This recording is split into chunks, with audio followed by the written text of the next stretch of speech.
Hello everyone, welcome to IGATE Bhilai. बच्चों, हमारे साथ में मनप्रीत हैं और मनप्रीत आईगेट के स्टूडेंट है 23 के। और इनकी रैंक 315 थी गेट के अंदर में। और इन्होंने बार का एग्जाम लिखा था और इनका वैसे गेट के थ्रू भी बार में हो गया था। सारी चीज़ें आपको बताएंगे मनप्रीत। और उन्होंने सबसे अच्छी बात है कि वहाँ का जो इंटरव्यू होता है, जो कि काफ़ी टफ माना जाता है, उसको भी इन्होंने क्रैक कर लिया था।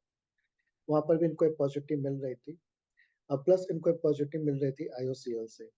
लेकिन अभी ये एमटेक कर रहे हैं IIT गुवाहाटी से।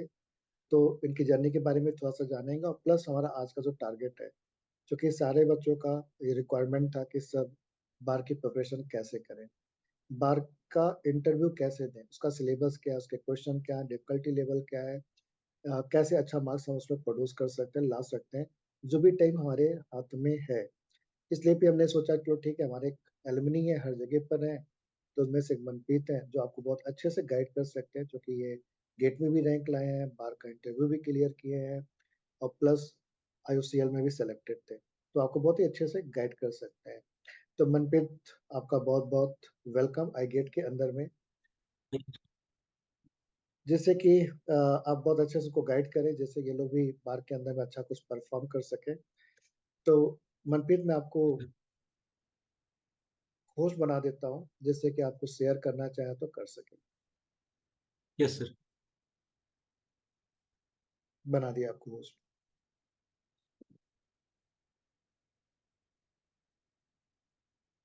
सर स्क्रीन विजिबल है? हाँ, विजुअल है, विजुअल।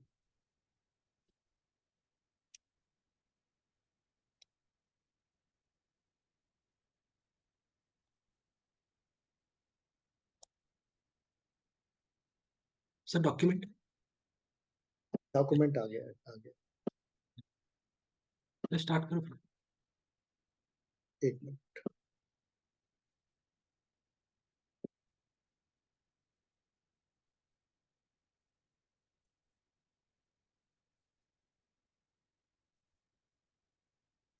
स्टार्ट करो। So hello everyone, my name is Manpreet and currently I am studying at IIT Guwahati and taking MTech CSE और मैं अभी currently सेकंड सेम में हूँ। सो सबसे पहले मैं आपको बताना चाहता हूँ कि बार में इंटरव्यू के लिए सिलेक्ट होने के लिए क्या क्या मोड है। तो जो फर्स्ट मोड है वो थ्रू गेट एग्जाम है। अगर आपका गेट एग्जाम अच्छा गया है, आपका गेट स्कोर कार्ड अच्छा है, तो आप उसके थ्रू भी इंटरव्यू में सिलेक्ट हो सकते हैं। और जो सेकंड है वो है रिटन एग्जाम। आप रिटन एग्जाम में भी कट ऑफ को क्लियर करके बार्क में इंटरव्यू के लिए सिलेक्ट हो सकते हैं। बट मेरा मानना ये है कि अगर आपका गेट रैंक अगर अच्छा भी आ रहा है तब भी आप रिटन एग्जाम को दें, बिकॉज जो गेट एग्जाम का कट ऑफ रहता है वो रिजल्ट के समय ही डिक्लेयर होता है। तो आपको प्रीवियसली नोन नहीं रहेगा कि क्या कट ऑफ रहेगा, कितने रैंक में बार्क वाले लेने वाले हैं। तो सेफ साइड ये रहेगा कि आप इंटरव्यू एग्जाम भी दें, तो वो आपके लिए सेफ रहेगा। सो बाग के सिलेबस में मेनली तीन चीजें ही आती है। जो 80% सिलेबस रहता है वो गेट का ही रहता है। जितने भी आपके गेट के कोर सब्जेक्ट्स हैं उसी उसी में से क्वेश्चंस आते हैं और FT आता है मेनली। तो आपका अगर गेट का सिलेबस अच्छा स्ट्रांग है तो आप इजिली बार के कट ऑफ को क्लियर कर सकते हैं। उसके लिए आपको एक्स्ट्रा पढ़ने की जरूरत नहीं पड़ेगी। और उसके साथ जो सेकंड सब्जेक्ट है वो आता है सॉफ्टवेयर इंजीनियरिंग। सॉफ्टवेयर इंजीनियरिंग में मेनली आपको जो थ्योरी क्वेश्चन रहते हैं सॉफ्टवेयर इंजीनियरिंग के, like software development life cycle, cohesion, coupling, उसके बारे में मेनली पूछा जाता है यहाँ पे। तो आपको इसके लिए थ्योरी पढ़नी पड़ेगी इसकी। मेनली आपने इसको अपने कॉलेज में भी पढ़ा होगा थर्ड या फोर्थ सेम में। सो आपको अगर इसका भी आइडिया है तो आप इसके भी क्वेश्चन आराम से वहाँ अटेम्प्ट कर सकते हैं। और थर्ड जो कंसेप्ट है वो है उप्स कंसेप्ट है। उप्स कंसेप्ट जिसमें मेनली C++ के कोड दिया जाता है, क्लास बेस्ड और ऑब्जेक्ट बेस्ड कोड। उसमें आपको आउटपुट प्रिडिक्ट करना रहता है। पिछले साल भी मेनली 10 क्वेश्चन जो थे वो उप्स कंसेप्ट पे बेस्ड पे आए थे, जिसमें C++ के कोड दिए हुए थे और उसमें से हमें आउटपुट बताना था। सो ये जो तीन चीजें हैं मेनली यही आता है बात के सिलेबस में। अगर आपका गेट का सिलेबस अच्छा स्ट्रांग है तो मैं आपको पहले ही बताया हूँ, जैसे कि अगर आपका गेट का सिलेबस बढ़िया है तो आप इजिली बार के एग्जाम को इजिली क्रैक कर सकते हैं। और बाकी इन दोनों चीजों के लिए आपको थोड़ा सा थ्योरी पार्ट पढ़ना पड़ेगा। अगर आपको उप्स कंसेप्ट का अगर थोड़ा सा भी पता है तो आप इजिली इसके क्वेश्चन बना सकते हैं, क्योंकि इससे थ्योरी पार्ट नहीं आता है। इससे मेनली जो है C++ का कोड आता है, उसमें से आपको आउटपुट आउटपुट जो है प्रिडिक्ट करना पड़ता है। और अगर मैं पैटर्न की बात करूँ तो जो पूरा पेपर रहता है वो MCQ बेस्ड ही रहता है। इसमें NAT और MSQ नहीं आता है। सो एक ये अच्छी बात है, आप यहाँ से ऑप्शन एलिमिनेशन इजिली कर सकते हैं। और जो क्वेश्चन रहते हैं वो रिलेटिवली इजी रहते हैं, तो जो ऑप्शन एलिमिनेशन का भी जो फैक्टर रहता है वो अच्छा रहता है। यहाँ पे आप इजिली उसको एलिमिनेट कर सकते हैं। जैसे पिछली बार भी मैंने भी ऐसे ही किया था। फॉर एग्जाम्पल, जैसे कि अगर हमें एक मैच द कॉलम आ रहा है, उसमें हमको पता है 1 का आंसर डी है, तो आप ऑप्शन चेक कर सकते हैं पहले, और उसमें से ही आप आधे से ज़्यादा एलिमिनेट कर सकते हैं, तो आपका यहाँ पे टाइम सेव भी होगा। इसमें 100 क्वेश्चंस रहते हैं टोटल, और जो पर क्वेश्चन है वो +3 मार्क होता है ऑन करेक्ट आंसर। सो जो टोटल मार्किंग होती है वो 300 की होती है। और इसमें मेन बात ये है कि इसमें नेगेटिव मार्किंग भी होती है, तो आपको एकदम केयरफुली ऑब्जर्व करके लगाना है आंसर को, और एकदम सही पढ़ना है कि क्वेश्चन क्या बोल रहा है। आपको यहाँ सिली मिस्टेक नहीं करनी है। और इसमें सबसे बड़ा फैक्टर है कि जो एग्जाम का टाइम आवर रहता है वो 2 ही आवर्स का है, और आपको यहाँ पे अटेम्प्ट करने हैं 100 क्वेश्चंस। सो ये बात का आपको एकदम ख्याल ख्याल रखना है कि आप एक क्वेश्चन पे ज़्यादा टाइम ना दें। अगर आपको वो क्वेश्चन लग रहा है कि बन जाएगा, और अगर वो लेंदी लग रहा है, तो आप उसको अभी थोड़े समय के लिए छोड़ दें। मेरी स्ट्रेटेजी वहाँ यहाँ ये थी कि सबसे पहले मैं ईज़ी-ईज़ी वाले क्वेश्चन और जो स्मॉल क्वेश्चन्स हैं उनको अटेम्प्ट करूँगा, ताकि जो मेरा जो अटेम्प्ट रहेंगे वो ज़्यादा रहेंगे और मेरी मार्किंग भी अच्छी आएगी। और जो लेंथी क्वेश्चन थे, उसको मैंने थोड़ी समय के लिए स्किप कर दिया था। लाइक मैंने 3 राउंड स्ट्रैटेजी को फॉलो किया था, जो कि सेम मैंने गेट के टाइम पे भी फॉलो किया था। फर्स्ट राउंड में मैं सारे क्वेश्चन को देखता था, और जो क्वेश्चन मुझे सिंपल लगते थे और अटेम्प्टेबल लगते थे, उनको मैं पहले अटेम्प्ट करता था। उसके बाद सेकंड टाइम में मैं वाले क्वेश्चन पे ध्यान देता था जो लेंथी है, बट उसके कांसेप्ट मेरे को मालूम है। उन पे मैं थोड़ा टाइम दिया था, और उसके बाद मैं ऐसे कांसेप्ट में फिर मतलब ऐसे क्वेश्चन में ध्यान दिया जिसका मेरे को कांसेप्ट मालूम है। मेरे को बस उसमें थोड़ा सोचना था। तो ऐसे करके लगाया था मैंने। और मेनली जो क्वेश्चन मुझे नहीं आता था, मैंने उसको डायरेक्टली स्किप कर दिया था। मैं नेगेटिव मार्किंग नहीं चाहता था उस टाइम पे, क्योंकि मे बी ऐसा हो सकता है कि आपका अच्छा जा रहा हो पेपर, और नेगेटिव मार्किंग की वजह से अच्छा ना जाए, वैसा भी हो सकता है। सो आपको इस बात का ध्यान एकदम केयरफुली रखना है कि आप जो भी लगाए उसको एकदम अच्छे से लगाएं और केयरफुली ही लगाएं, ताकि आपका कट ऑफ इजिली क्रैक हो जाए। क्वेश्चंस के जो डिफिकल्टी थे वो ईज़ी थे। मैंने आपको शुरुआत में भी बताया कि जितने भी क्वेश्चंस रहते हैं, मेनली 80% क्वेश्चन जो रहते हैं वो गेट के क्वेश्चन रहते हैं, और ईज़िली अटेम्प्टेबल रहते हैं। अगर आपने गेट का पूरा सिलेबस पढ़ा हुआ है और पीवाईक्यू लगाए हुए हैं, तो आपका ईज़िली क्रैक हो जाएगा। अगर मैं फॉर एग्जांपल आपको दूँ, जैसे कि कार्नोट मैप का क्वेश्चन था, वो हमा उसमें आया था। डेटा स्ट्रक्चर के कोड दिए हुए थे छोटे-छोटे, रिवर्स ऑफ लिंक्ड लिस्ट हमको बताना था कि अ, उसमें से क्या मतलब वो कोड क्या कर रहा है। ये सब जो क्वेश्चन थे पहले ही गेट के क्वेश्चन्स हैं, और ये पीवाईक्यू में भी अवेलेबल है।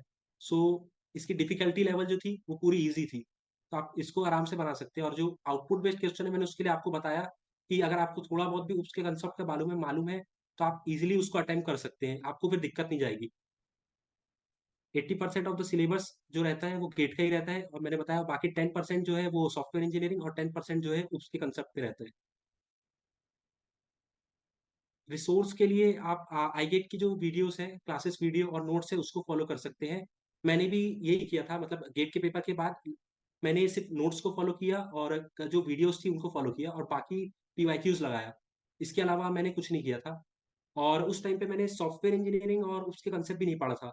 तो लेकिन मैंने उनमें छोड़ दिया था, मुझे पता था कि मेरा गेट का अगर कांसेप्ट स्ट्रॉन्ग है, 80% अगर उसी में से आने वाला है, मैं क्रैक कर सकता हूँ। तो मुझे लगा मुझे इसकी नीड नहीं है पढ़ने की, मैंने इस पार्ट को स्किप कर दिया था। मेनली मैंने बार में जो एग्ज़ाम हुआ था उसमें जितने भी गेट के क्वेश्चन आए थे उसको अटेम्प्ट किया था, और प्लस थोड़ा बहुत मुझे उसके कांसेप्ट के बारे में मालूम था, क्योंकि आईगेट में सी प्लस प्लस का भी एक सब्जेक्ट आया था। उस समय मैंने थोड़ा-सा इनहेरिटेंस, पॉलीमॉर्फिज़्म उसके बारे में पढ़ा था, और कॉलेज के भी मेरे पास नोट्स थे। सो उनसे मिक्स करके मेरा उसका कांसेप्ट जो था थोड़ा मेरे को मतलब आइडिया था कि कैसे उसको सॉल्व करना है, तो मैं उसके आउटपुट जो है प्रिडिक्ट कर पा रहा था।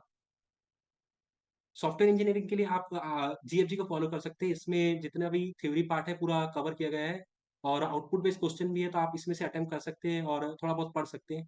पर मैं यही कहना चाहूँगा कि अगर आपका लेकिन अ, गेट सिलेबस अगर कंप्लीट है, तो आप उसी पे थोड़ा ज़्यादा ध्यान दीजिए, क्योंकि वो 80% कैरी कर रहा है। अगर वो नहीं हुआ है तो आप इस पे मत जाइए। अगर आपका पहले अगर ये अगर स्ट्रॉन्ग है तभी आप इस पे ध्यान दीजिए। अगर नहीं है तो आप पहले गेट के सिलेबस पे ही फ़ोकस क्योंकि कीजिए, क्योंकि वही सबसे मेन है। उससे क्योंकि ज़्यादा आ रहा है तो आप उसका वेटेज भी ज़्यादा है, और उससे ज़्यादा आ रहा है तो मार्क भी इससे ज़्यादा आ सकते हैं आपके। और एक ख़ास बात कि iGET जो है अ, अभी थोड़े समय बाद बार की टेस्ट सीरीज़ भी निकालता है, पिछले साल भी निकाला था, मैंने अटेम्प्ट किया था। लाइक बार के एग्ज़ाम से 6 दिन पहले, ताकि जो मेरी कंसिस्टेंसी है जैसे गेट के टाइम में थी टेस्ट देने की, वो मेंटेन रहे। तो जैसे बार का एग्ज़ाम जैसे अगर 9 से 10 हुआ था, तो उस टाइम पे मैं बार की टेस्ट सीरीज़ को अटेम्प्ट करता था, और मैं एनालिसिस करता था कि मैं करेक्ट बना रहा हूँ कि नहीं, क्योंकि गेट के पेपर के बाद थोड़ा-सा मेरा भी कंसिस्टेंसी लूज़ हो गया था, तो गेट ये जो टेस्ट सीरीज़ थी, ये मेरी बहुत हेल्प किया। 6 दिन लगातार मैंने टेस्ट सीरीज़ को अटेम्प्ट किया, उसका रिवीज़न किया और मैं एनालाइज़ कर पाया कि मैं कहाँ पे थोड़ा वीक हूँ। इसमें सॉफ्टवेयर इंजीनियरिंग के क्वेश्चन और सी प्लस प्लस के क्वेश्चन भी थे, तो मैं थोड़ा समझ गया था कि इस टाइप के क्वेश्चन भी आ सकते हैं, तो मैं थोड़ा बहुत प्रिपेयर था इसके लिए। कट ऑफ जो रहता है वो मेनली मतलब पिछले 4-5 साल का ट्रेंड है कि 120 से 140 के बीच में ही लाई करता है। इस साल भी अप्रॉक्सिमेटली 120 के आस-पास ही था। सो अगर आपका करेक्ट अटेम्प्ट अगर सही एकदम जा रहा है, मान लीजिए 50 और 60, तो आप एकदम सेफ साइड में हैं। चांसेस पूरा है 99% कि आपका क्लियर हो जाएगा इंटरव्यू के लिए। सर मैं पहले सिलेबस से क्वेश्चन ले लूँ क्या? लाइक देन इंटरव्यू में जाऊँ? सर आपकी वॉइस नहीं आ रही है।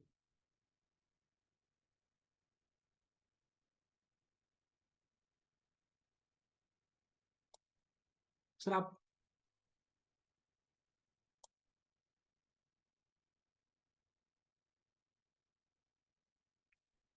हेलो?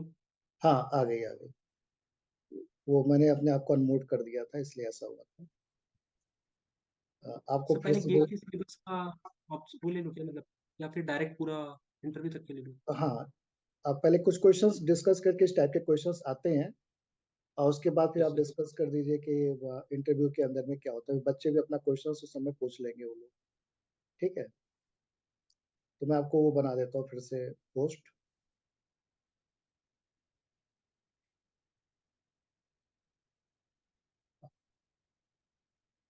बना दिया, आपको होस्ट बना दिया है, आप शेयर कर सकते हो।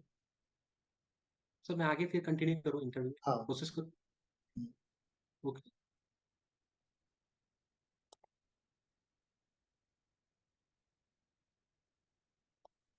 सर स्क्रीन विजिबल है अभी? स्क्रीन बच्चों विजुअल है स्क्रीन?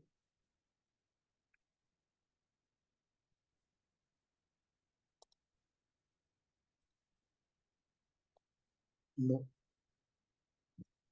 हाँ, अभी आ गया।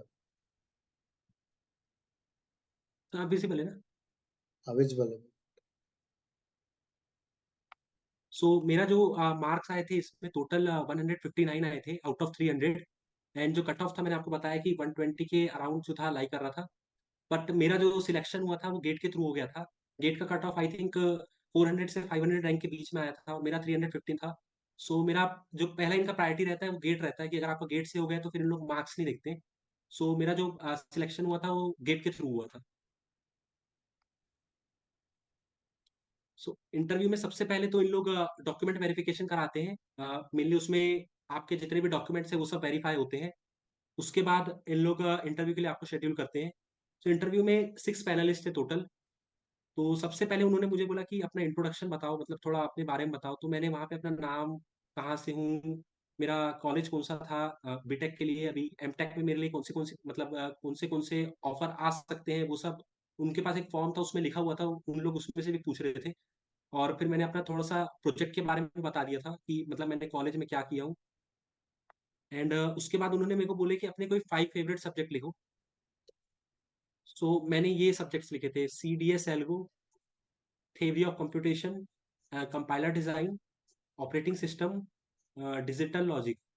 एंड लास्ट में मैंने उन्हें से उनसे पूछा कि क्या मैं अपना प्रोजेक्ट साइड वाला जो पार्ट है लाइक वेब डेवलपमेंट, क्या मैं उसको इंक्लूड कर सकता हूँ? तो पैनलिस्ट ने डिस्कस किया आपस में और मेरे को बोले कि आप लिख दीजिए, अगर लास्ट में टाइम बचा तो हम आपसे इसमें से भी क्वेश्चन कर देंगे। मेनली मैं गेट के बाद मतलब थोड़ा बहुत इसमें ध्यान दिया था तो मेरे को इसके आइडिया था। दैट्स व्हाई मैंने इसको इंक्लूड कर दिया, क्योंकि मुझे लगा कि एक तरीके से मेरा बोनस पॉइंट रहेगा कि अगर इन लोगों ने मुझे प्रोजेक्ट के बारे में पूछा तो मैं उसको ज़्यादा अच्छे से एक्सप्लेन कर पाऊँगा और जो चांसेस रहेगा वो ज़्यादा हाई रहेगा। क्वेश्चंस में इन लोगों ने सबसे पहले डेटा स्ट्रक्चर से मुझसे पूछे कि आपको डेटा स्ट्रक्चर के बारे में क्या-क्या मालूम है? तो मेनली मैंने पहले डेटा स्ट्रक्चर का डेफिनिशन बताया, उसके बाद उनको बताया कि मुझे कौन से डेटा स्ट्रक्चर मालूम है like array, string, linked list, stack. उन सब के बारे में बताने के बाद इन्होंने मेरे से इसके क्वेश्चन्स पूछे, बेसिक वाले जनरल क्वेश्चन लाइक स्टैक किस प्रिंसिपल पे काम करता है, क्यू किस प्रिंसिपल में काम करता है। मेनली जो ये क्वेश्चन्स थे पूरे गेट के नोट से ही आए थे, तो ये वाला पार्ट जो था मैं इज़िली उनको बता पाया, उनको एक-एक एग्ज़ाम्पल दिया। अब मैं आपको यहाँ एक चीज़ बताना चाहूँगा कि गेट में मतलब बार्क में 2 तरीके से आपको मोड मिलता है लिखने का, या तो ब्लैक बोर्ड रहता है या तो पेन पेपर रहता है। जहाँ मेरा पैनल था वहाँ पे पेन पेपर वाला था, तो मुझे पेन पेपर दिया गया था, लेकिन जो साइड वाला पैनल था उसमें ब्लैक बोर्ड में भी लिखाया गया था। तो आप इन दोनों के लिए भी थोड़ा प्रिपेयर रहें। डेटा स्ट्रक्चर का थोड़ा बहुत एक्सप्लेन करने के बाद उन्होंने मुझसे पूछा कि ट्री का स्ट्रक्चर किस टाइप का होता है, उसको बताइए। तो मैंने वही गेट के नोट से ही आया था, मेनली स्ट्रक्ट बताना था, struct node, int data, left pointer, write pointer, उनको लिख के बताया मैंने और एक एग्जांपल दे दिया कि कैसे ट्री वर्क करता है। जैसे ही ये वाला क्वेश्चन खत्म हुआ, तुरंत उसके बाद उन्होंने मुझसे कोडिंग क्वेश्चन पूछ लिया। अगर हमें एक ट्री दिया है और उसी ट्री का हमें एक कॉपी बनाना है, सो मेरे लिए एक रिकर्शन कोड था। सो थोड़ा मैंने सोचा, उनसे टाइम माँगा कि और थोड़े बहुत एग्ज़ाम्पल को डिस्कस किया आपस में। उसके बाद मैंने इसका कोड लिख के दिखाया उन्हें कि लाइक कैसे ये वर्क करता है, एक थोड़ा-सा सूडो एल्गोरिथम। मेरे यहाँ सूडो एल्गोरिथम भी आप लिखेंगे तो थोड़ा ध्यान रखिए कि आप क्या लिख रहे हैं। मैं थोड़ा-थोड़ा गलती कर रहा था लिखने में, लाइक कहीं पे पॉइंटर को मिस कर रहा था, कहीं पे एरो को मिस कर रहा था, तो उन लोगों ने ये गलती पकड़ी मेरी और मुझे हिंट दिया कि तुम यहाँ पे कुछ मिस कर रहे हो, क्या तुम इसको एनालाइज़ कर पा रहे हो? मेनली वो फ्रेंडली थे, वो अच्छे से बता रहे थे, पूरा समझा रहे थे कि तुम यहाँ पे गलत कर रहे हो, थोड़ा यहाँ इसको सुधारो, मतलब कैसे तुम इसको करेक्ट कर सकते हो, वो सब के बारे में बताया। फिर इस क्वेश्चन के तुरंत बाद उन्होंने मेरे से फिर एक ट्री का क्वेश्चन पूछा कि एक बाइनरी ट्री दिया हुआ है और मुझे उसे कन्वर्ट करना है एक मिरर ट्री में।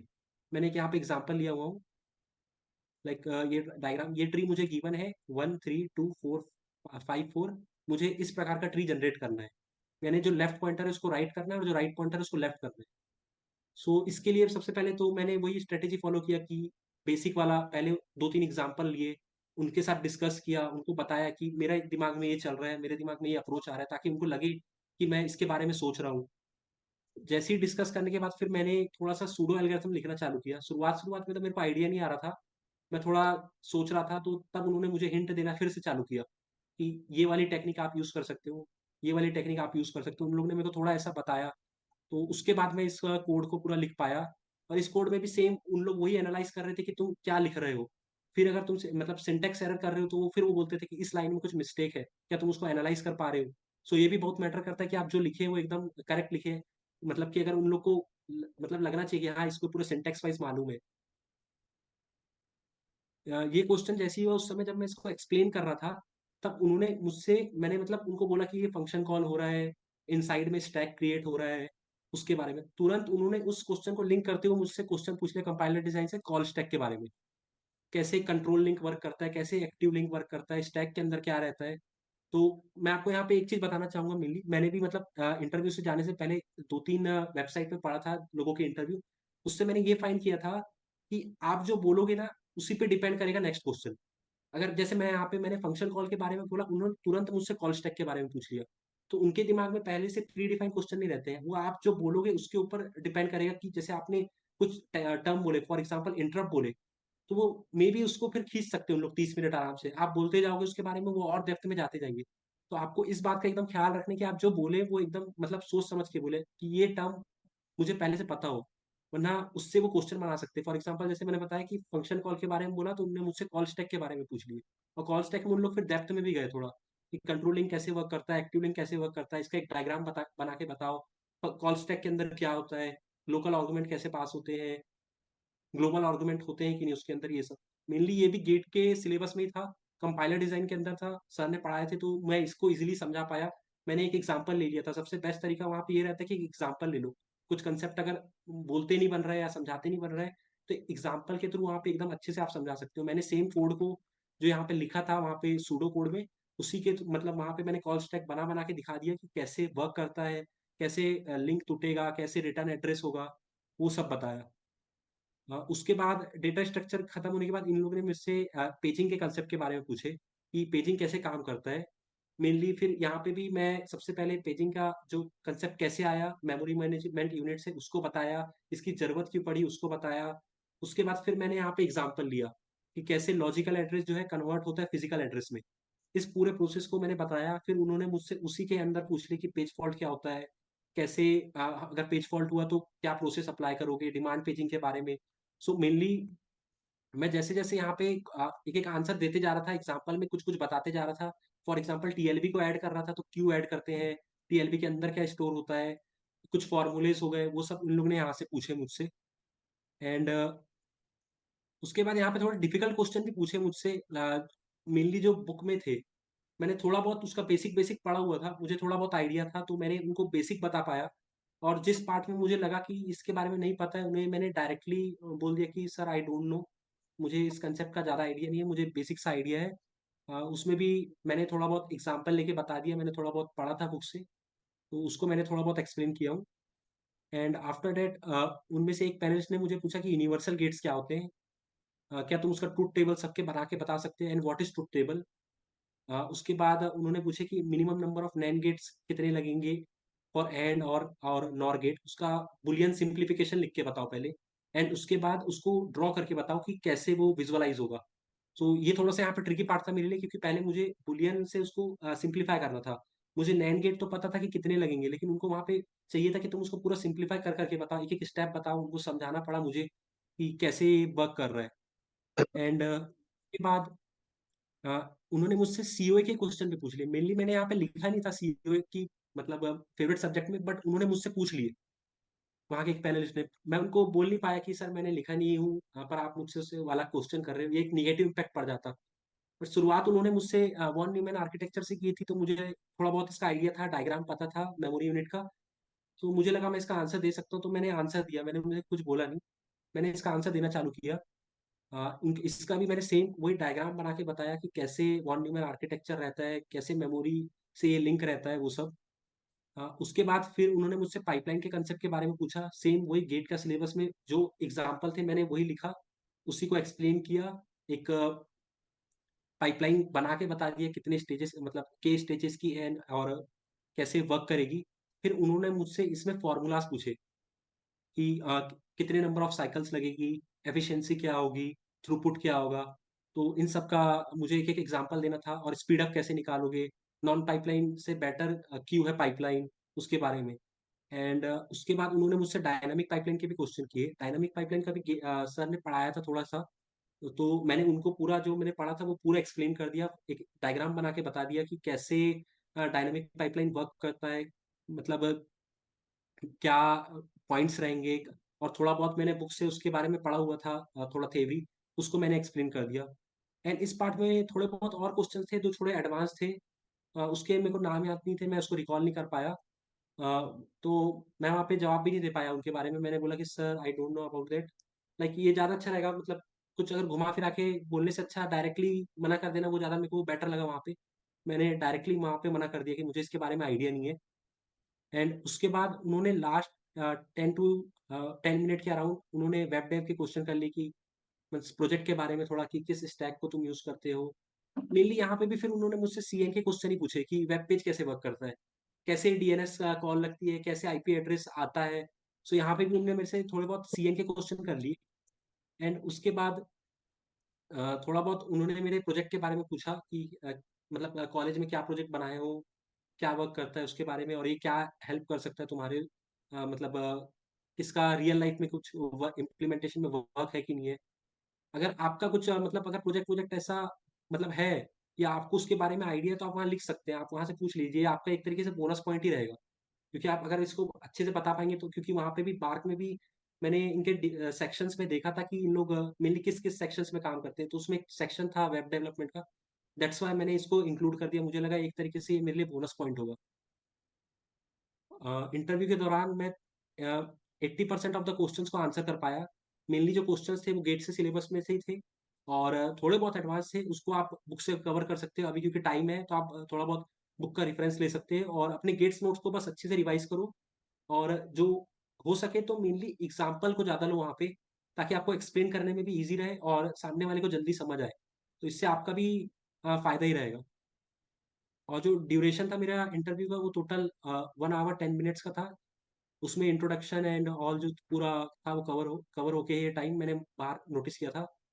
एंड डिफिकल्टी जो मुझे लगी वो मॉडरेट लगी, ज़्यादा मुझे हार्ड नहीं लगा, क्योंकि मेनली जो मैंने आपको बताया कि जो सिलेबस के अंदर से ही था, जो जो पार्ट नहीं आता था उसको मैंने मना कर दिया था, जो पार्ट मुझे अच्छे से आता था मैंने उसको अच्छे से एक्सप्लेन किया, उनको अच्छे से मतलब बताया कि कैसे वर्क करता है। सो डिफिकल्टी जो मुझे लगी वो मॉडरेट लगी।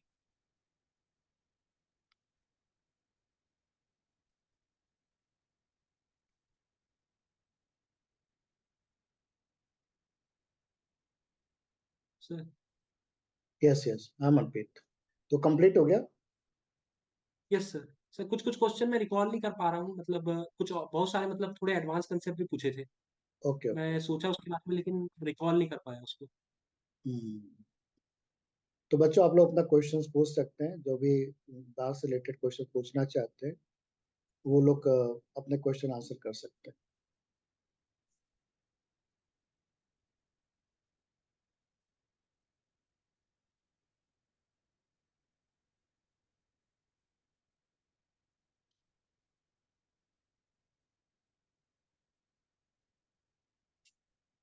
थोड़े बहुत क्वेश्चन आए थे एप्टीट्यूड के भी, लाइक हम्म, बेसिक क्वेश्चन ही आते हैं स्पीड के, डिस्टेंस के, तो आप उसको इजीली अटेम्प्ट कर सकते हैं। गेट में जो राकेश सर ने पढ़ाए उतना सफिशिएंट है।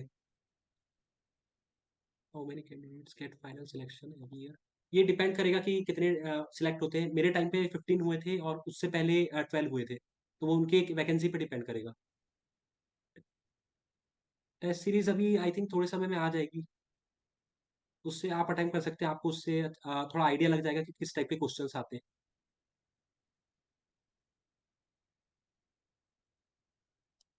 ये प्रिपेयर मीन्स आपको एग्जाम के लिए बोल रहे हैं कि आप इंटरव्यू के लिए बोल रहे हैं? इनका बोलना है कि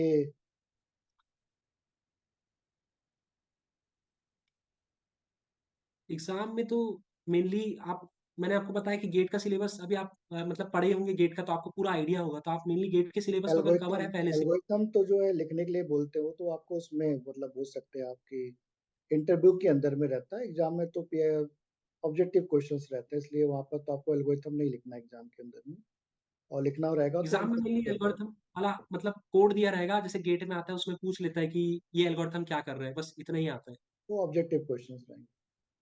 इनका कुछ बोलना है कि पीआईक्यू अवेलेबल होते हैं क्या फॉर बार्क एग्जाम, प्रीवियस के नहीं सर, पेपर्स। ये अवेलेबल नहीं रहते हैं। बट मेनली जो रहता है थोड़े बहुत क्वेश्चंस जो है गेट के ही जो सेम आ जाते हैं, कॉपी पेस्ट वही आते हैं, वैल्यू भी वही रहती है। इसके एज सच पीवाईक्यू अवेलेबल नहीं है इसका। और नेक्स्ट क्वेश्चन है कि सी प्लस प्लस का बेसिक सफिशिएंट है क्या इंटरव्यू के लिए, तो बेसिक इंटरव्यू आता में रहे। नहीं आता सी प्लस प्लस मीन्स, वहां पे तो अगर आप सी कोड भी लिखोगे तो काम हो जाएगा, या फिर आप सूडो कोड भी लिखोगे तो काम हो जाएगा। सी प्लस प्लस का जो बेसिक है, मतलब जो उप्स कंसेप्ट है, वो आपके एग्जाम में काम आएगा वहां पे, क्योंकि आउटपुट बेस्ड क्वेश्चन आएंगे। इंटरव्यू के लिए आपका मैंने भी सूडो कोड या फिर आप सी का कोड लिख सकते हैं। नेक्स्ट क्वेश्चन, क्या हमें पीआईक्यू सॉल्व करना चाहिए गेट का बार्क के लिए। हाँ, ये आपके लिए एक मतलब एडवांटेज रहेगा। ये अगर आपका मीन्स पहले से भी आपने गेट के लिए करे हुए हैं, तो आप इसको अभी कर सकते हैं एक बार, टाइम नहीं लगेगा इसमें ज्यादा। नेक्स्ट क्वेश्चन है कि कॉलेज मैटर करता है क्या। कॉलेज बस मैटर नहीं करता है वहां पे। वहां पे बिल्कुल आपका बिल्कुल। टोटली जो है इंटरव्यू ही मैटर करेगा, आप कैसा दे रहे हो। जी। नेक्स्ट क्वेश्चन है sir, how have to chosen MTech. आपने एमटेक क्यों चूज किया, बार क्यों नहीं गए आप बार। सब पहले से मतलब थोड़ा इंक्लाइंड तो इसी की तरफ था, एमटेक की तरफ था।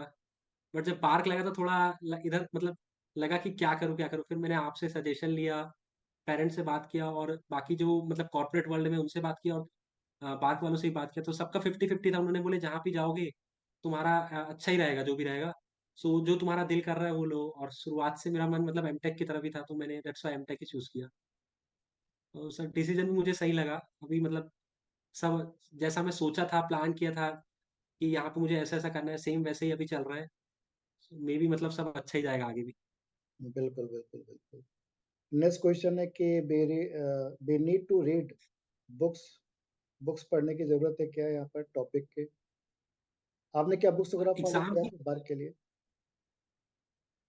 सर थोड़ा बहुत सीएन के लिए किया था, एग्जाम के लिए नहीं, मतलब इंटरव्यू के लिए। थोड़ा बहुत मतलब जो पोर्शंस थे, जैसे वो पेजिंग वाले कंसेप्ट के, उसके लिए थोड़ा थोड़ा मैंने बुक को रिफर किया था। और थोड़े बहुत क्वेश्चन आप क्योरा में भी देख सकते हैं। क्योरा में भी मेनली जो अपने वो रहते हैं, एक्सपीरियंस लोग रहते हैं, उन लोग भी अपना एक्सपीरियंस बताते हैं कि कैसे गया इंटरव्यू। वहाँ पे भी बहुत सारे क्वेश्चन रहते हैं, और जो क्वेश्चंस रहते हैं वो कई टाइम रिपीट भी हो जाते हैं, तो वो एक तरीके से एडवांटेज रह सकता है कि अगर वो रिपीट हो जाए, तो आप क्योरा से निकाल सकते हैं क्वेश्चन, वहां से आपको मिल जाएंगे थोड़े बहुत। आईआईटी गुवाहाटी का वर्क कल्चर कैसा है, कैंपस लाइफ कैसी है। कैंपस लाइफ शुरुआत का जो फर्स्ट सेम था वो थोड़ा हार्ड था। वैसे सीनियर ने भी बोल दिए थे कि फर्स्ट सेम जो रहेगा हार्ड रहेगा, थोड़ा इसमें मेहनत करना है, थोड़ा सीजीपीए को अच्छा रखना। बाकी as compare to other IIT, जैसे मैंने अपने अभी फ्रेंड से बात किया था, जैसे आईआईटी कानपुर वाले, वो बोल रहे थे वहाँ बहुत ज़्यादा हेक्टिक है। यहाँ पे चिलेस्ट ही है, और यहाँ पे वैसे भी मतलब इंटर्न का भी कल्चर है। यहाँ पे जो प्रोफेसर है वो थोड़ा कोडिंग में भी सपोर्ट करते हैं। पहला जो हमारा सेमेस्टर था उसमें ही खुद एक कोडिंग का वो था, सब्जेक्ट था। सो यहाँ से कोडिंग की भी एक प्रिपरेशन हो जाती है। और जो सब्जेक्ट्स थे, जैसे कि डीएसए था एक पूरा, वो तो गेट का ही था। उसमें थोड़ा सा बस उन लोगों ने एडवांस कर दिए थे, तो उसमें ज़्यादा मुझे मेहनत नहीं करनी पड़ी। और दूसरा सब्जेक्ट था डीएमएस, तो वो भी सर ने अच्छे से पढ़ाया था एकदम। तो वो भी पूरा सब्जेक्ट मेरे को क्लियर था, तो मुझे यहाँ पे ज़्यादा वो लगा नहीं मेरे लिए। मतलब मेरे को एज सच मतलब इजी लगा, ज़्यादा हार्ड नहीं लगा। इंटरव्यू ऑनलाइन होता है कि ऑफलाइन? हाँ, इंटरव्यू जो है पूरा ऑनलाइन ही होगा, सॉरी ऑफलाइन होगा। तो हाँ, आपको तो मुंबई ऑफलाइन बुलाया होता जाएगा, है, मुंबई में रहना। ऑनलाइन नहीं होता, ऑफलाइन ही होता है पूरा। कोविड के टाइम में भी ये लोगों ने ऑफलाइन ही बुलाया था। यस। बार्क में बेसिकली हमें क्या करना होता है? सो बार्क में आपका जैसे सिलेक्शन होगा, आपका दो तरीके से सिलेक्शन हो सकता है, ओसीएस और डीजीएफएस। डीजीएफएस में मतलब आपके पास अगर आईआईटी बॉम्बे या फिर आईआईटी मद्रास का आपके पास ऑफर है कॉलेज का, तो आप उसको वहां दिखा सकते हैं और बोल सकते हैं कि मेरे पास इसका ऑफर है, तो आप डीजीएफएस के अंदर में आ सकते हैं। तो उसमें आपका ये रहेगा कि आप एमटेक भी कर सकते हैं, और साथ साथ जो आपका प्लेसमेंट रहेगा फाइनल, वो आपका बार्क के अंदर ही रहेगा। तो एक तरीके से ये है। और दूसरा तरीका है ओसीएस, जिसमें आपको 1 साल की ट्रेनिंग दी जाएगी बाबा एटॉमिक में। वहाँ पे आपको मेनली मैंने पूछा था जैसे पार्क वालों से, तो उन्होंने बोले कि 3 मंथ्स आपको फिजिक्स के बारे में पढ़ाया जाएगा, और बाकी समय कंप्यूटर साइंस से रिलेटेड आपको पढ़ाया जाएगा। एंड उसमें भी आपको 1 साल के अंदर 15, जैसे 15 लोग इस बार 14 लोग ने ज्वाइन किए होंगे, तो 14 लोग के बीच में कंपटीशन होगा उसमें। वहाँ पे पेपर होते हैं mainly, I think around 24 papers होते हैं 1 साल के अंदर। उसमें आपका मार्किंग मैटर करेगा कि क्या आ रहा है। उसके बाद एक रैंक लिस्ट जनरेट होती है, लाइक गेट के जैसे। उस रैंक लिस्ट के हिसाब से फिर जैसे जो बार के अंदर डीएई है, वो वैकेंसीज निकालेगा। उस वैकेंसी के अकॉर्डिंग पहले वाले जो रैंक है उसके पास पूरी प्रायोरिटी रहेगी कि वो क्या चूज करेगा काम में। तो मैं जैसे कंप्यूटर सिक्योरिटी, वेबसाइट डेवलपमेंट, उसके पास पहले ऑफर आएंगे गेट की तरह ही है। जैसे रैंक आता है, कॉलेज जो आएगा वो सबसे पहले फर्स्ट वाले के पास प्रायोरिटी ज्यादा रहेगी। ऐसे ऐसे जो है वैकेंसी छटते जाएगी, और आपके पास फिर जो रहेगा, मतलब जो लास्ट रैंक रहेगा उसके पास जो बचेगा उसको उसी में वर्क करना पड़ेगा। नेक्स्ट क्वेश्चन बहुत अच्छा क्वेश्चन है कि गेट से आने वाले जो कैंडिडेट है और से जो बार का एग्जाम देके आने वाले कैंडिडेट हैं, तो क्या इंटरव्यू के टाइम में दोनों में डिफरेंस किया जाता है?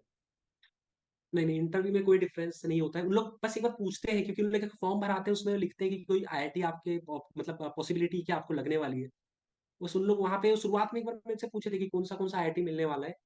मैंने उसको एक्सप्लेन बताया था, और बाकी मैंने दूसरों से बात किया, तो उन लोगों ने बोले ऐसा कुछ हमारे साथ नहीं हुआ। मतलब वहां पे मैटर करेगा आपके बस नॉलेज के ऊपर ये है कि आप कैसे आंसर दे रहे हो। और उन लोग मेनली जो वहाँ पे नॉलेज टेस्ट करने ही बैठे हैं, उनको वहाँ पे मतलब एज सच किसी चीज से मैटर नहीं है कि आपका ड्रेस कोड क्या पहन के आए हो, मतलब आपका क्या ड्रॉप है कि नहीं है, वो सब मैटर नहीं करेगा। वहाँ पे आपका सिर्फ नॉलेज ही मैटर करेगा।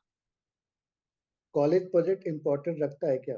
कॉलेज का कोई प्रोजेक्ट बोल रहा है कि इम्पोर्टेंट रखता है क्या? कॉलेज प्रोजेक्ट जो है एक तरीके से पैनलिस्ट के ऊपर भी डिपेंड करता है कि वो चाहता है कि नहीं। मेरे में भी जैसे बताया कि उन लोगों ने डिस्कस करे पहले आपस में, फिर मुझे बोले कि आप इंक्लूड कर दो। तो एक तरीके से ये बोनस की तरह ही होता है, क्योंकि आपको अपने कॉलेज के प्रोजेक्ट के बारे में पूरा मालूम है, और वो क्वेश्चन भी उसी से करेंगे। सो अगर आपको पूरा उसके बारे में मालूम है, और अगर आपको वहाँ पे पैनलिस्ट परमिट करता है, तो आप डाल सकते हैं। ये आपके लिए एक तरीके से बोनस पॉइंट होगा। What would you choose, private job or government job?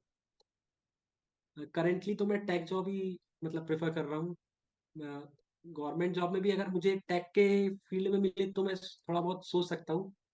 But अभी मेरा पूरा फोकस जो है वो पूरा प्राइवेट मतलब टेक जॉब के ऊपर है, प्राइवेट जॉब के ऊपर। एक स्टूडेंट का क्वेश्चन है कि जैसे कि गेट के पीआईक्यू नहीं बनते हैं तो डिमोटिवेट हो जाता हूँ, क्वेश्चन की अप्रोच समझ नहीं आती है, तो उसके लिए क्या करना चाहिए? अप्रोच समझ नहीं आती तो सबसे पहले तो आपको थोड़ा बहुत प्रैक्टिस तो करना पड़ेगा उस क्वेश्चन का। और मेनली जो मैं आपको जैसे बताया कि बार के जो क्वेश्चन रहते हैं वो एकदम लॉजिकल नहीं आते गेट की तरह, कि एकदम बड़ा बड़ा लिख देंगे वहां पे जैसे नए नए क्वेश्चन।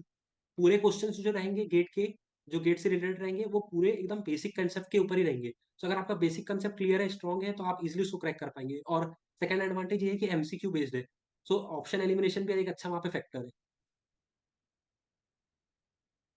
टोटल कितना एग्जाम होता है? नहीं समझ में आया क्या पूछ रहे हैं ये।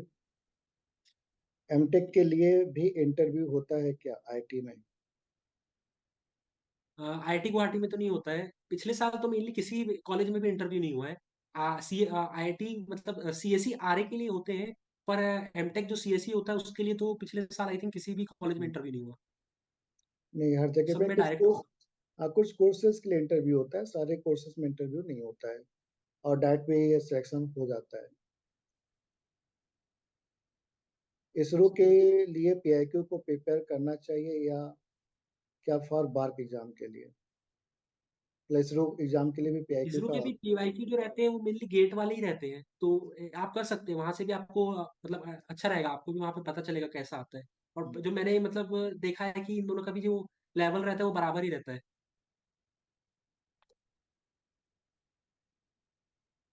Please launch test series. पुरानी टेस्ट सीरीज में आपको फ्री में लिंक निकाल के दे दूंगा। तो 5 टेस्ट सीरीज है, उसमें बार की हमने बनाया था बहुत पहले। तो आप प्रैक्टिस के उसको यूज कर सकते हैं, उसको लॉन्च करने की जरूरत नहीं, फ्री ऑफ कॉस्ट में प्रोवाइड कर देंगे सारे बच्चों को। तो प्रैक्टिस कर सकते हैं। सॉफ्टवेयर इंजीनियरिंग को कहाँ से पढ़ें? सॉफ्टवेयर इंजीनियरिंग के लिए आप मैं आपको बताया कि आप जेएफजी की साइट फॉलो कर सकते हैं। मैं आपको एक स्क्रीन शेयर करके दिखा देता हूँ। आज गिग फॉर गिग आपने बताया हुआ था, वो मैं आपको इनको पीडीएफ भेज दूंगा, पीडीएफ आप मेरे से ले लेना बच्चों। वो आपको पीडीएफ मिल जाएगा, इनको उसके अंदर से आप देख सकते हैं कहाँ से फॉलो कर सकते हैं। आईटी गुवाहाटी में एमटेक की फीस कितना है, वो पूछ रहे हैं। 57K रहता है फर्स्ट सेम का ओवरऑल, मतलब हॉस्टल वॉस्टल सब मिला के। और सेकंड थर्ड फोर्थ सेम जो रहता है वो 37K पर सेम। सो फीस नॉमिनल है, और आपका जो स्कॉलरशिप मिलेगा उससे इजिली निकल जाएगा पूरा। I am currently in fourth semester, give advice from your real life experience so that I can correct get as well as bar. अपनी जर्नी थोड़ी सी एक्सप्लेन कर दो, कैसे तुम गेट स्टार्ट किया और कैसे तुम प्रिपेयर करते थे, कैसे क्लासेस अटेंड करते थे। गेट तो पहले सबसे पहले तो मुझे मालूम नहीं था मतलब क्या होता है, मतलब अगर पता रहता तो मैं बहुत पहले ही ज्वाइन करा कर लिया होता। कोविड के टाइम में सर कॉलेज में एक वेबिनार लिए थे ऑनलाइन, तब मुझे वहां से पता चला कि मेरे पास अभी एक ऑप्शन है वापस से कि मैं आईआईटी में एंटर कर सकता हूँ। तो मैंने उसी दिन फिर ज्वाइन कर लिया था इसको। शुरुआत में तो मेरे कंसिस्टेंसी बहुत कम थी, मतलब मैं ज़्यादा से ज़्यादा 2 घंटा 3 घंटा ही दे पाता था, और उतना मैं एकदम फोकस भी नहीं था कि मुझे निकालना ही है। मतलब ये बात है 2022 गेट जब टाइम हो रहा था उसका। सो मैंने 3-4 मंथ्स ही पढ़ के गेट का एग्जाम दिया, और उस समय जब रिजल्ट आया तो मैं देखा कि मैं क्वालिफाई कर गया। सो मुझे वहां से एक कॉन्फिडेंस आया कि मैंने अगर थोड़ा सा भी इतना मेहनत किया हो तो मैं मतलब यहाँ तक आ गया हूँ, क्वालिफाई कर गया हूँ। अगर मैं एक बार अच्छे से जोर लगा दूंगा तो अच्छा कर पाऊंगा। तब मैंने सर से भी बात किया था, सर ने भी बोली कि हाँ अच्छे से करोगे, अगर पूरे सब्जेक्ट कंप्लीट करोगे ढंग से और टाइम दोगे तो इजिली क्रैक हो जाएगा। फिर वहां से मैंने हर दिन सर की क्लास को लाइव अटेंड करना चालू किया। सर लाइक 2 क्लासेस लेते थे, तो मैं सुबह शाम 2 क्लासेस अटेंड करता था। और जो बीच का टाइम रहता था मेनली जो आफ्टरनून का टाइम, उसमें मैं अपना एक सब्जेक्ट चालू खुद का किया था। सो मैं एक दिन में पैरेलली मतलब 3 सब्जेक्ट को कवर कर रहा था, और जो टाइम था मैं पूरा एकदम गेट की तरफ ही डिवोट कर रहा था। मैं कॉलेज में उतना उस समय ध्यान नहीं दे रहा था, क्योंकि एक तो कोरोना टाइम था। तो मुझे पता था कि मैं इस टाइम अभी मैं इसका फायदा उठा सकता हूँ और मैं पूरा ध्यान जो है गेट की तरफ लगा सकता हूँ। सो मैंने ऐसे ही धीरे धीरे धीरे प्रैक्टिस करना चालू किया, सर के साथ क्लासेस अटेंड किया, पूरे नोट्स बनाए एकदम, मतलब क्लियर नोट्स की अच्छे से उसको मैं बाद में भी अगर मैं रिवाइज करूँ तो मुझे समझ आए। और तीसरा है कि सर जैसे जैसे एक एक टॉपिक खत्म करते जाते थे, मैं वैसे वैसे उसका पीवाईक्यू लगाते जाता था, तो उससे मेरा ये फायदा हुआ कि जैसे ही एक सब्जेक्ट सर का भी खत्म होता था, उसके साथ साथ मेरे सब्जेक्ट भी खत्म हो जाता था, नोट्स भी बन जाते थे और मेरे पीवाईक्यू भी पूरे लग जाते थे। और उसके बाद जब मैं सेकंड टाइम पीवाईक्यू को फिर से अटेम्प्ट करता था तो मुझे टाइम नहीं लगता था, मुझे सारे कंसेप्ट ऐसा लगता था पता है मेरे को, मतलब देखते ही सारा आंसर पता चल जाता था। तुमने कितनी और क्लासेस मिस, बाकी कितनी क्लासेस मिस की होंगी लाइव की?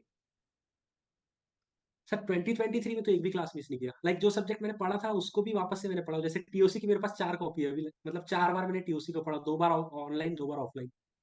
हाँ। सो तो मिस तो मैंने बच्चों एक भी नहीं किया था इस तो तेईस। बच्चों सबसे इम्पोर्टेंट ये है कि क्लास प्रॉपरली अटेंड करें। बहुत सारे बच्चे ऑनलाइन में प्रॉपरली क्लास अटेंड नहीं करते हैं, तो वो सोचते हैं कि ऐप से कर लूंगा, फिर ऐप भी नहीं देखते हैं। फिर धीरे धीरे वो शॉर्टकट में जाने की सोचते हैं, और शॉर्टकट में सारे एग्जाम्स क्लियर होते नहीं बच्चों। बहुत ही डेप्थ, बहुत ही धैर्य और बहुत ही प्रॉपर वे में पढ़ेंगे तभी एग्जाम्स क्लियर होंगे और तभी आपको आगे बेनिफिट होगा। तो पहला स्टेप यही है कि क्लासेस प्रॉपरली अटेंड करिए, ठीक है।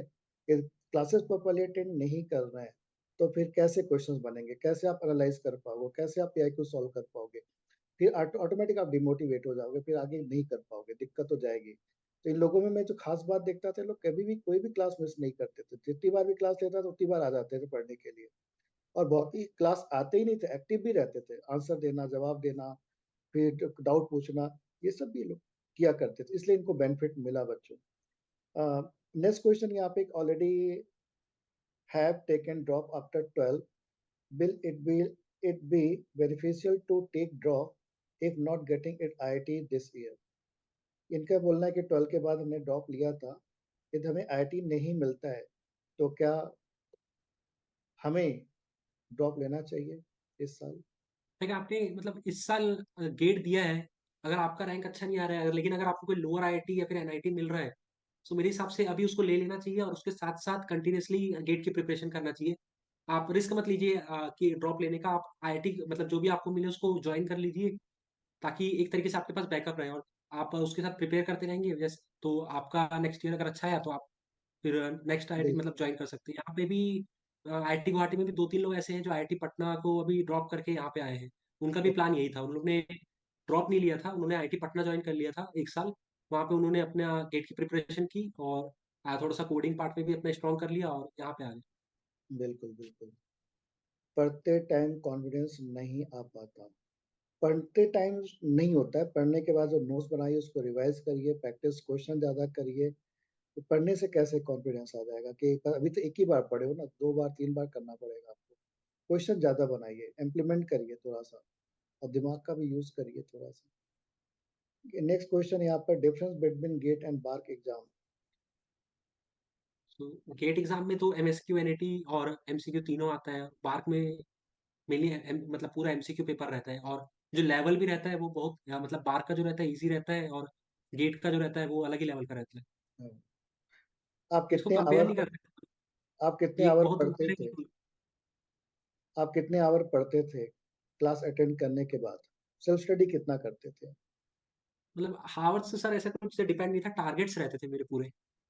मतलब एक नोटबुक में मैं टारगेट बना लेता था अपना कि आज के दिन में मुझे ये कंप्लीट करना है पूरा।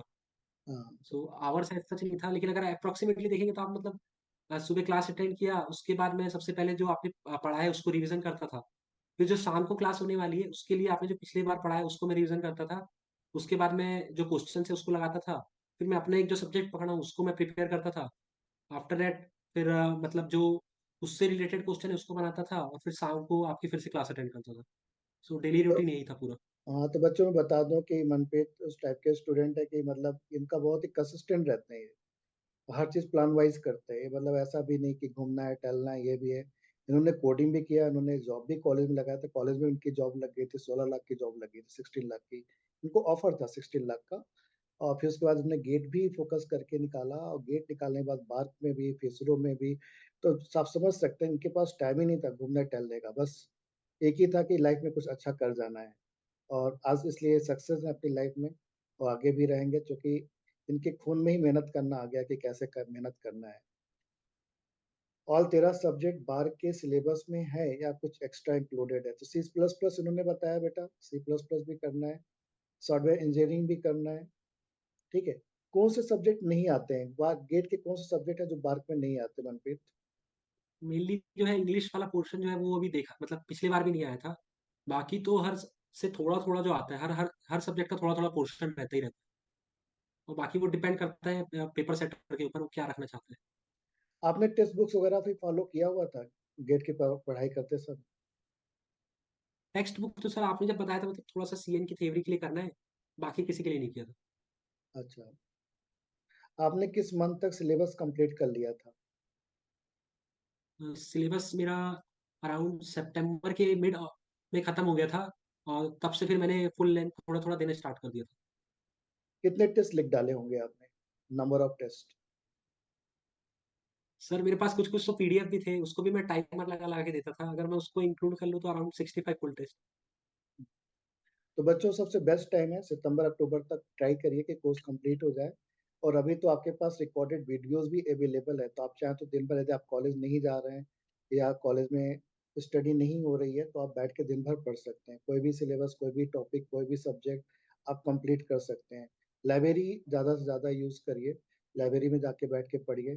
ठीक है, हाँ, थोड़ा-सा प्लानिंग कम करिए, घूमिए टहलिए ऐसा नहीं है, लेकिन थोड़ा-सा मिनिमाइज़ कर दीजिए। अब फाइनल ईयर में है, 1 साल का टाइम है, तो बेटा टाइम देना पड़ेगा, बिना टाइम दिए हुए जादू नहीं होने वाला है। Sir main subject to be focus, main subjects to be focus. GATE subjects. हाँ, अगर आपका ऑल गेट सब्जेक्ट क्लियर है तो आप आराम से बाकी कट ऑफ जो है क्लियर कर पाएँगे। ठीक है। आप कॉलेज कैसे मैनेज करते थे और ये क्या बोलते हैं गेट के साथ में?